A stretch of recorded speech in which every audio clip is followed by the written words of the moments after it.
Welcome back, everybody, for another deep dive.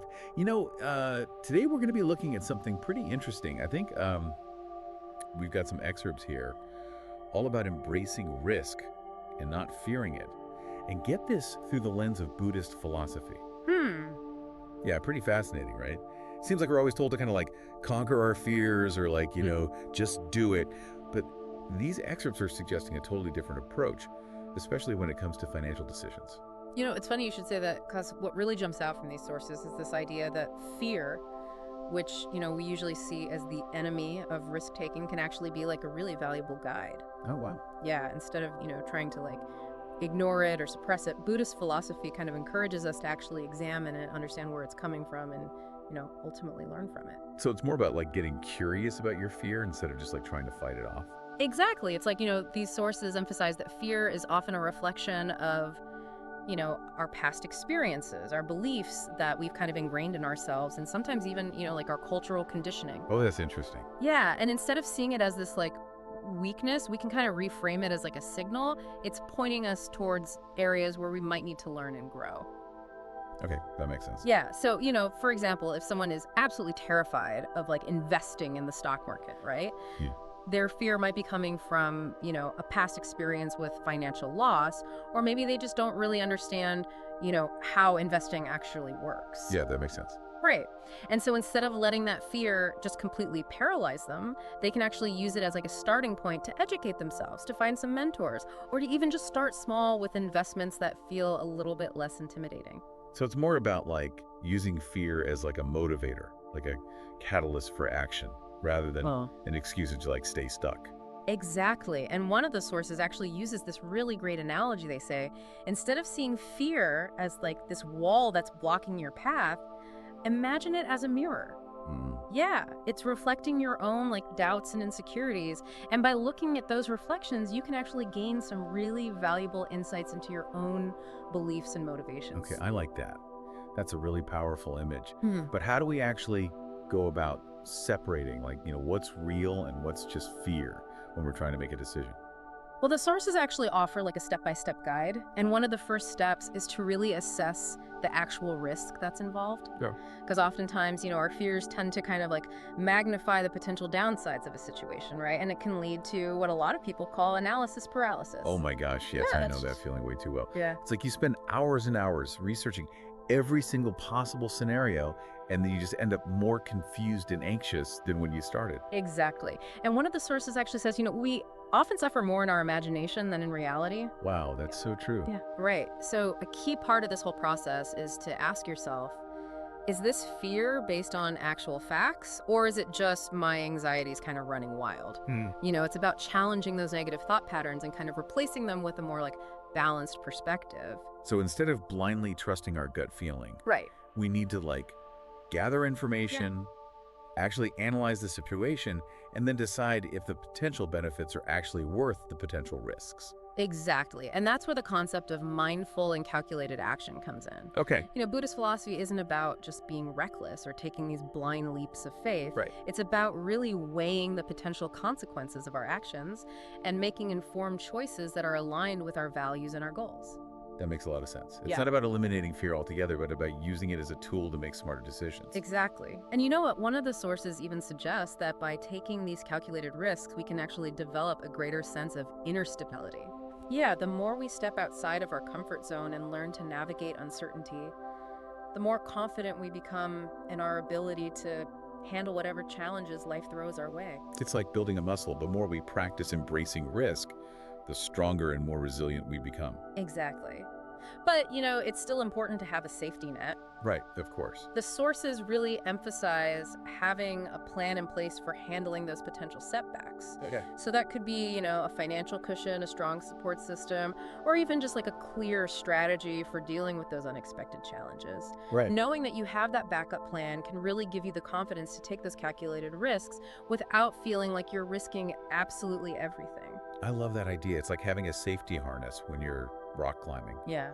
It allows you to push your limits and reach new heights, knowing that you have a system in place to catch you if you fall. That's a great analogy. And one of the sources actually uses another really beautiful metaphor. They say, inner stability is what helps you move forward even when the world around you is uncertain. So even though we can't control everything that happens externally, we can cultivate that inner strength and resilience to kind of weather the storms and come out even stronger on the other side. Exactly. And that's where mindfulness practices can be so incredibly helpful. Yeah, I can see that. By cultivating a sense of presence and awareness, we can learn to kind of observe our thoughts and emotions without judging them. Right. And that allows us to make clearer, more rational decisions. Yeah, sometimes I get so caught up in my own anxieties that I forget to just like take a step back and just observe what's happening without letting my emotions completely take over. And, one of the sources actually points out that this ability to observe our thoughts and emotions without getting totally swept away by them is crucial for making wise decisions, especially when it comes to risk. Right. It allows us to assess the situation objectively and to choose a course of action that's truly in our best interest. So instead of letting fear kind of paralyze us, we can learn to use it as a source of information, a guide to help us navigate uncertainty and make choices that are really aligned with our values and goals. Precisely. And by cultivating that inner stability, we can develop the resilience and the clarity to embrace risk as an opportunity for growth rather than a threat to our well-being. It's so interesting how we always associate risk with the potential for loss. What if something goes wrong? Right. But what if we kind of flip that script and start thinking about what we could gain by embracing risk? That's such a good point. One of these sources really emphasizes how our fear of loss can sometimes actually prevent us from seeing the opportunities that risk can bring. Yeah. It's like, that old saying, you miss 100% of the shots you don't take. Ugh, I've definitely been there so many times where I held back from doing something because I was so afraid of failing. And then later on, I'm like, oh my gosh, I totally missed out on something that could have been amazing. And the sources really highlight this idea that, yeah, risk involves the possibility of failing, but it also opens the door to so much growth and innovation and these unexpected rewards. Right. Think about, some of the most successful entrepreneurs and innovators throughout history. They didn't get there by playing it safe. They took risks, Yeah. they challenged the status quo, and a lot of times they failed multiple times before they actually made those breakthroughs. Yeah, you're totally right. It's so easy to just focus on that fear of failing. Yeah. But, without those risks, we wouldn't have all these incredible advancements and innovations that have literally shaped the world. I mean, look at someone like Elon Musk. Right. He's constantly pushing boundaries and taking huge risks in fields like space exploration and electric vehicles. Exactly. He's a perfect example of someone who really embraces risk and sees failure not as an endpoint, but as a learning opportunity. One of the sources even quotes Thomas Edison, who famously said, "I have not failed. I've just found 10,000 ways that won't work." Well, that's so good. It's like it takes the sting out of it and just makes it like a part of the process, And that's a key idea in Buddhist philosophy, this concept of non-attachment to outcomes. Okay. It doesn't mean, becoming indifferent or giving up on what you want to achieve, but it's more about accepting that you can't control everything and that there will be times when things just don't go as planned. That makes total sense. It's about detaching from this need for everything to be perfect and embracing the journey with all of its ups and downs. Precisely. And one of the sources actually points out that having this attitude of non-attachment can make us even more resilient when we're facing risks. Oh, really? Yeah, because when we're not so fixated on a specific outcome, we're more adaptable to changing circumstances, and we're more likely to see, possibilities where other people might only see obstacles. That's interesting. So it's instead of getting discouraged when things don't go our way, we can kind of see it as an opportunity to learn, maybe adjust our course and just keep moving forward. Sure. Absolutely. The sources even suggest that this ability to adapt and learn from everything we go through is one of the biggest benefits of embracing risk. It helps us develop greater flexibility, creativity, and problem-solving skills, which are super valuable in every part of life. Yeah, you're right. It sounds like embracing risk is not just about making those big financial decisions. Yeah. It's about cultivating a whole mindset that lets us navigate uncertainty, learn from our experiences, and ultimately achieve, greater freedom and fulfillment in life.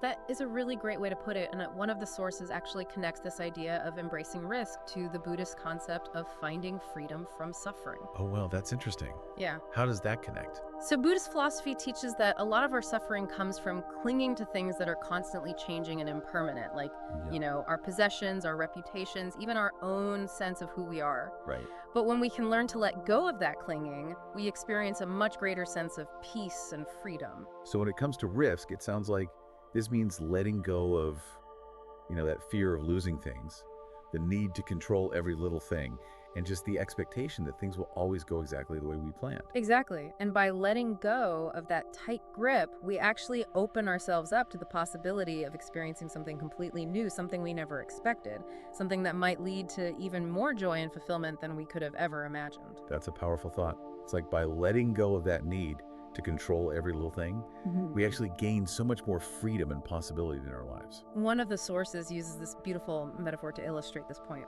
They compare people who cling to this illusion of safety to those who are willing to set sail on uncharted waters, Okay. The people who stay on the shore might feel secure, but they'll never experience this thrill of adventure or the vastness of the open ocean.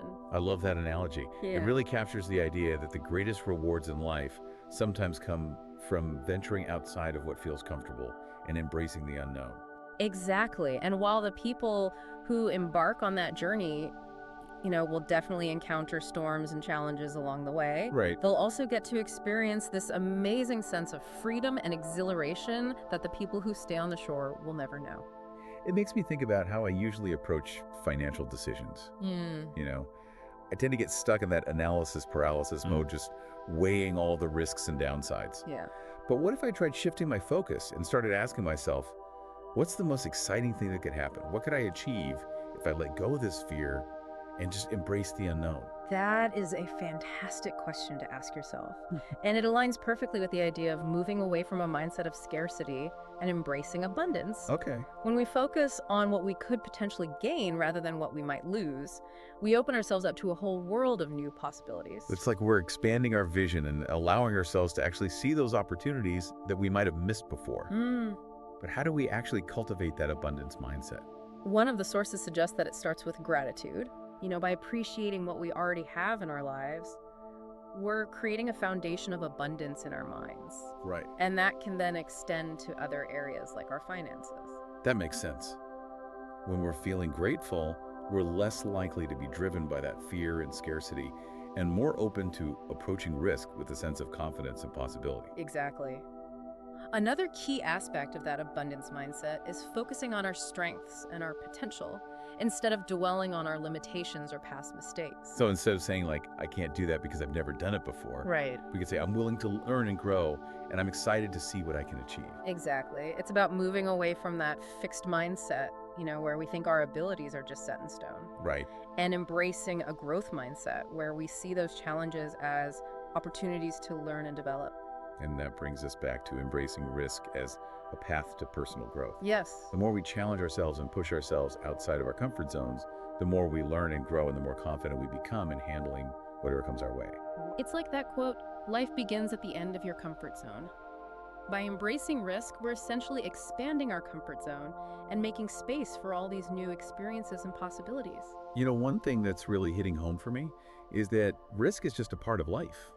We can't avoid it entirely, so why not learn to embrace it and use it to our advantage? That's a really powerful perspective, and one of the sources even says that by trying to avoid risk altogether, we might be limiting our own potential for happiness and fulfillment. Wow, it's like we're holding ourselves back from experiencing life to the fullest. Exactly. And by accepting that risk is a natural part of the journey, we can approach it with more courage, curiosity, and even a sense of adventure. It's like we're changing our whole relationship with risk from one of fear and avoidance to one of acceptance and maybe even excitement. That's a great way to put it. It's about shifting our perspective from seeing risk as this threat to something that can help us grow and innovate and experience personal transformation.